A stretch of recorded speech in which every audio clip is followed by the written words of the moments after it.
Bertempat di Masjid Al-Hidayah, Forum Silaturahmi Warga RT 01 RW 10 Kelurahan Pasir Jaya, Kecamatan Bogor Barat, Kota Bogor, menggelar hitanan massal sebanyak 20 peserta.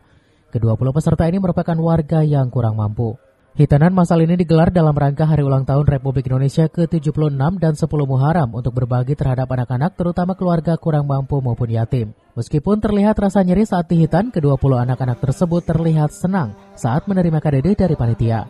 Pembatasan jumlah peserta hitanan massal salah satu upaya dalam mendukung dan mentaati peraturan pemerintah di masa pandemi COVID-19, serta seluruh peserta diwajibkan mematuhi protokol kesehatan.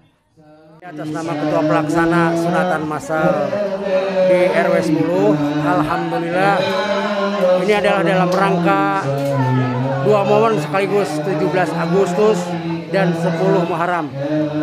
Barakallah, alhamdulillah peserta semua berjumlah 20 orang. Kami pun mengikuti aturan prokes yang dianjurkan oleh pemerintah. Bukan berarti kami membatasi, tapi kami tetap menghargai prokes yang dianjurkan pemerintah. Kegiatan hitanan massal merupakan agenda tahunan yang digelar oleh Forum Silaturahmi Warga RT 01 RW 10. Dari Kota Bogor, Iman Abdurrahman melaporkan.